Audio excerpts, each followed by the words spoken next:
On November 21st, you killed my mother. And in this courtroom, I watched you run her down and her broken body slide across the concrete. This woman loved and she was loved. You ran her down like she was nothing.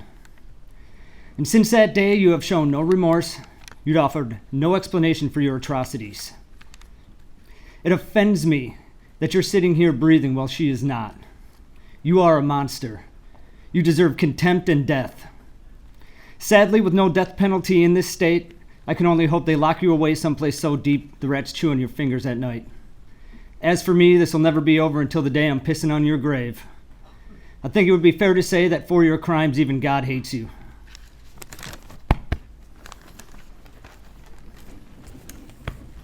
If you could just tell me, go ahead. Yeah, for the record, Your Honor, that was the son of victim 2. B. If I could first thank the court, you, Your Honor, and your staff for getting us here today. I don't know how you did. You kept us under 4 weeks, and this is all going to be wrapped up, before the first anniversary, and that means a lot. So I thank you for that. And if I could thank everybody at the prosecution table, our real-life Avengers. I mean, you guys did everything you could for us, and I'm forever grateful. Thank you. And I couldn't not thank Jen Dunn and her staff. I mean, she took all of us, supported us, made us into a family, and without them, I don't think I could have gotten through this trial. And Mr. Brooks, I hope as I read my statement, you continue to roll your eyes. I hope you continue to laugh and just show how bored and unmoved you are by all of this, because I think that's important. It's important for the world to see that evil can be a tangible, living, breathing thing. I think it's important for the world to see what human rot looks like.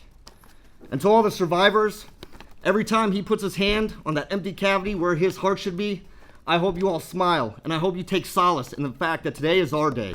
Today is for us. Today is so we can take our handful of dirt, throw it on his grave, and move on. Because that's what we all need, and that's what we deserve. My name is Chris Owen, and I am the plaintiff. I'm here on behalf of another plaintiff, my mother, Leanna Joy Owen. Lee Owen was a mother, a grandmother, a best friend, an apartment manager, and a dancing granny. The reason none of the witnesses saw her in this courtroom is because she was executed by a child-killing sex offender. And we are both injured parties. My whole family is an injured party. To my kids, Lee Owen was nanny. And Nanny spoiled her grandkids every chance she got. On every birthday, she would call and sing happy birthday to their voicemail so they could hear it the first thing in the morning. She went on a tour of my son's summer camp. She danced in the same parades as my youngest daughter. She wanted my oldest daughter to use her car to learn how to drive so she could teach her like she taught me. And all of that has been ripped away. But the defendant's conscience is clear.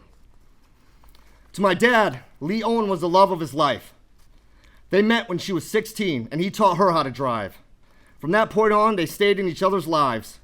And even though they divorced, she was still his best friend. They spent a lot of time together, and she was the only one who could get him out of the house. Now my dad has nightmares of her body flying through the air and shattering against concrete. But Mr. Brooks' conscience is clear. To my brother and I, Lee Owen was our mother. A mother who, even when she was struggling, was always there for us. She was supportive of us. She always told us how proud she was of us. Growing up, all my friends and my brother's friends knew they were welcomed at our house. When they were in trouble, having problems at home, or just had to get away, she always let them stay as long as they needed to. And for years, every time I came home from the Marine Corps, she got all those same friends together so I could see everybody and spend time with them. She was the one that made sure everyone got their Christmas lists out on time. She made the best eggnog I ever had. And she made my grandma's mac and cheese whenever we were together. She recently renewed her passport so she could visit my wife and I in Turkey and travel the world with us. She also couldn't wait to visit Machu Picchu with my brother. It was her dream trip. Out of all the places in the world, that was the one place she had to visit before she died. And now the best we can do is lay her ashes there. But Darrell Brooks' conscience is clear. And I believe him. Out of everything he said in this courtroom, I believe that is the one truth he told. I mean, how else could he make a witness look at each of his battered friends that he ran over, and ask, how do you know who this is? Throughout her life, Lee Owen was a hard-working woman. That's why when she found herself on hard times, she was able to overcome them. Even though it took years, she dug herself out of a deep financial hole so she could live the life she wanted, the life she deserved. And she was in the middle of doing just that on the evening of November 21st, 2021. And I know this is corny and cliche to say, but Lee Owen wasn't 71 years old. She was 71 years young. She was one of the most active people I knew. She just didn't have it in her to sit still. She always had to be moving or doing something, and this often involved people. She was very social and loved being around those she cared about, and people loved her back. She had a knack for making you feel good about yourself without even trying, because she always found the good in people. Even when it was to her detriment, it never dissuaded her from helping people any way she could, without judgment, without demand for repayment or feeling she was owed anything. She did it because she knew it was the right thing to do, and it made her feel good. She accepted people for who they were and made people feel good about themselves. That is what the world lost, and you have the audacity to tell this court that your conscience is clear. I'm sorry, Mr. Brooks. There is not a human with a soul on this planet who could snuff that light out, who could steal Lee Owen from this world and have a clear conscience. And that is why you hear the term monster. That is why you hear the term demon. You know, I saw you that day. It was just after you ran over the Catholics. I saw you hanging out of the window, looking back with a smile of satisfaction on your face, laughing at an inside joke that at the time I didn't get, the punchline escaping me. I didn't get it when my mom didn't respond to my texts. I didn't get it when she didn't answer my phone calls. I didn't get it the first couple hours my brother spent looking for her. I didn't get it until my wife sent me a video of you running over children in the parade. That's when I got the punchline. And it hit me like your red SUV, Mr. Brooks.